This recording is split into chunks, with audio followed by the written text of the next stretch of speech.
that episode, and a bit of a spoiler alert here for anyone who hasn't made it on 6, but those 5 and 6 are together, and it's all about the driver market and how Oscar Piastri goes from Alpine to McLaren, and that was genuinely a big deal in the paddock. That was, and it created a lot of tension between those two teams, and I think a lot of animosity between those two people, Zach Brown and Otmar Zafnauer.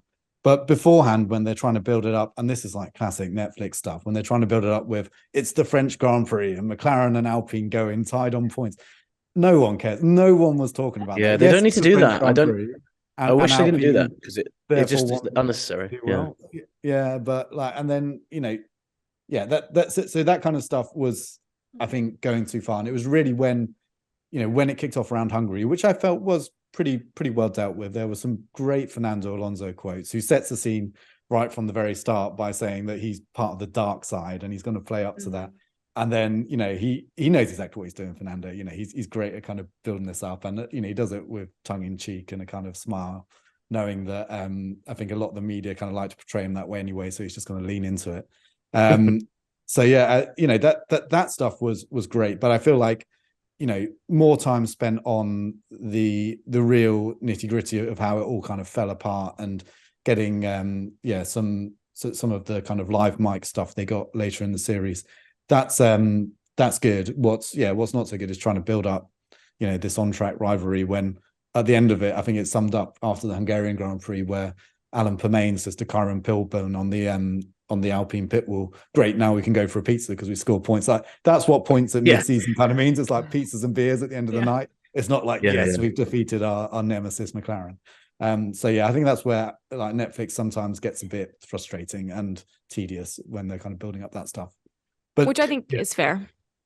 Yeah, and I totally get why they do it, but it especially, I think, and this is where, for Laurence and I working in it every day, you go in with a bit more of a cynical take on it.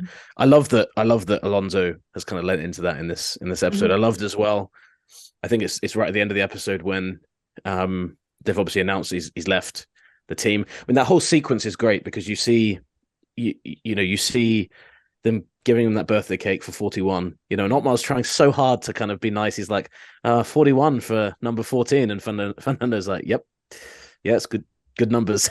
But you can see on his face, like, he's clearly already spoken to Laurence Stroll at that point. He's clearly, and again, we've seen this with Alonso time and time again in his career, where he's, there's always, I think Fernando's always playing a long game, but he's also got a few short games going on as well. And then they have that talk on the balcony, and I think what Otmar is saying to him is, I'll give you the contract today or tomorrow. And Fernando's like, well, I'll sign it tomorrow. I think is what he's saying. Or he's like, what about tomorrow? And we know, of course, he didn't sign it in Hungary, and he told the team, look, I'll sign it, in the break. And then that evening is when it sounds like he signed the Aston Martin deal. And so I just thought that knowing that about Fernando, and then seeing the way he was with Otmar there, was really interesting. And there's that great line when he's talking to the camera, when he's like, yep, bye-bye, I'm the bad guy. And I think that he has embraced it, and I think it's a good thing to embrace, because it suits him very well. He's very good at that kind of devious but kind of cool bad guy. He'd make like a good Bond villain. He's scheming, but on one point you're like, I kind of like this guy. He's kind of cool. He's kind of suave and sophisticated, but at the same time, like, his intentions, you never know what they are. So I think he's played that perfectly. And he's kind of joined the great team for that. I think Aston Martin, Laurence Stroll is kind of, one of the dark, now that Seb's gone from that team, I think it is kind of a dark side team as well. So I'll never fault a driver for securing their future and doing what they think is best for them and their family. You could say that about all kinds of different athletes. I do find it fascinating that Alpine was so blindsided by Fernando obviously leaving, and then obviously the debacle that was Oscar Piastri. I know it's a shrewd business. I know that there's ruthlessness to this. Who do you fault more? Alpine for not having any idea that either of these things were coming, or just the fact that, individuals do what individuals have to do? Like, how do you guys see it in this world? I think Alpine completely fit bottom myself. So it's not really fair to blame it on Otmar. Otmar was kind of the firefighter in that situation. These deals were put in place by before Otmar kind of arrived on the scene. So the fact that Piastri didn't have a clear contract whereby he was kind of forbidden from talking to other people on the grid, had a contract locked in for the following year, no matter what, no matter where Alpine chose to put him, would have been, seems to me like, the very basics of dealing with a young driver. So I think Alpine got caught there, maybe trusting him a bit too much. I don't know. But if anything, I think it's just being a bit sloppy, really, behind the scenes.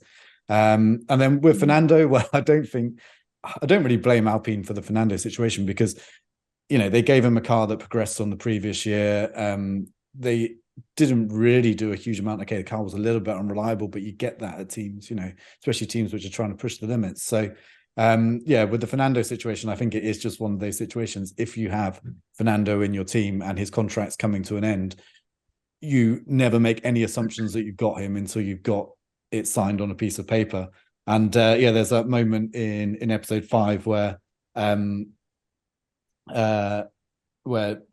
Fernando's going up to one of the offices in Alpine, and they've got the mic on Otmar, and he's like, I might sign today, might sign tomorrow. And then, at that point, having watching it now with the benefit of hindsight, he's already probably signed an Aston Martin contract or is on the verge of doing so.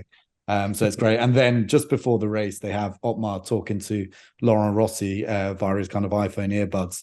And he's talking about how, there's been a meeting and this kind of stuff. So at that point, it twigs for Otmar, oh God, we've got a situation whereby Fernando could well be leaving. And then I bet, that was probably the first time when they were seriously considering, right, what's our Oscar Piastri contract looking like for getting him in the Alpine? Because prior to that, they've been trying to maneuver him into a Williams seat. So it all happened very quickly for them, and triggered by Fernando. But I don't blame Otmar, and I think he kind of comes out quite well from this. I agree. Series. He is a very engaging and kind of friendly character, and I think that kind of comes across well. So I think that he learned a lot of lessons during that period, but they weren't from mistakes of his own making. It was from previous management decisions at Alpine. I agree he comes off well, but I felt so bad when on that Sunday evening they show him going to that BWT event, and they were like, "Oh, Otmar, you're our hero, and that at the same time Aston Martin were preparing for this press release that went out the following morning. It kind of had a, not to overplay it too much, but it had like a Shakespearean kind of drama element to it where he had no idea, and he's being all jovial and probably thinking, okay, things are okay, I think. I think just on that point, I think Mercedes will have a similar situation with this whenever Lewis is kind of close to leaving and they're not sure if he will, because you always have that conundrum in Formula One. If you have a great driver, you're like, we want to keep the great driver here, but you've got to look at the future as well. And I think Alpine kind of second guess themselves, like, we do have one of the best drivers of this era, but we also have, I thought the great bit in that episode that was actually kind of a small, kind of not throwaway bit, but it was, a very quick interview, is Horner saying how much he regrets that Red Bull didn't get Piastri.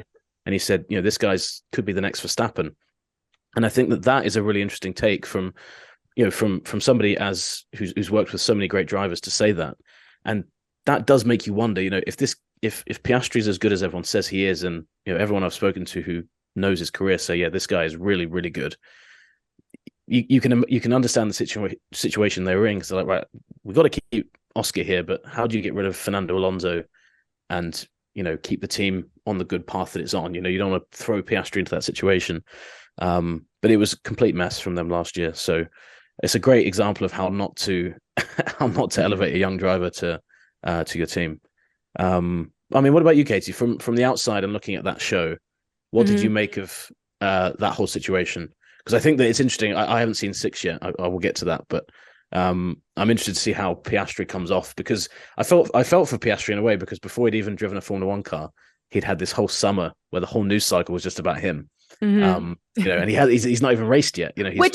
People probably have drawn conclusions or perceptions about him as an individual before he even races, which I think is a very good point. From the outside, I think I fault Alpine to a degree, like, gosh, you had to have seen it coming. But then at the same time, it's hard to fault them, because individuals, I think, do so many things behind the scenes, as you guys have both mentioned. Like, these deals and conversations are going on without other people knowing. And so Fernando Alonso, I kind of want to say, like, fool me once, shame on me, or, fool me once, shame on you, fool me twice, shame on, like, Alpine kind of, you know what you were dealing with. Like he's done this before. So But that's a really I good didn't- point. I didn't feel like that was shocking. Number one, the Piastri thing I thought was like just a total debacle. But I do think that Alpine feels good about where they are, and they, are getting Pierre Gasly, which I do think that Pierre could be a star. So I don't know. I just think it was so fascinating.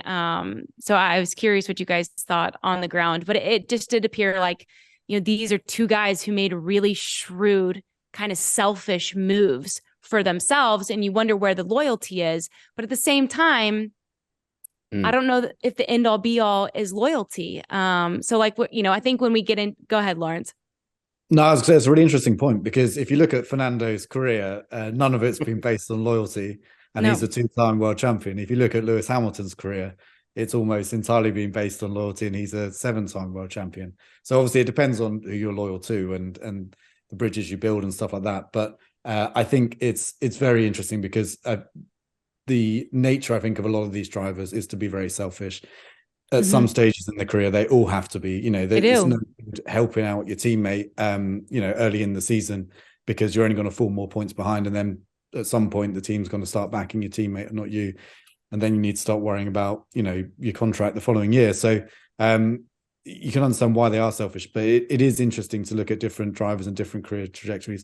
But yeah, from Alpine's perspective, to not suspect that Fernando would be selfish is to basically ignore all of Fernando Alonso's career to that point. Yeah, I think that if I was, sorry, Katie. No, go ahead. I think if I was Otmar Safnauer and I didn't get a straight answer at that point from Fernando, I'd have been on the phone to Laurence Rossi. He's doing something behind our backs.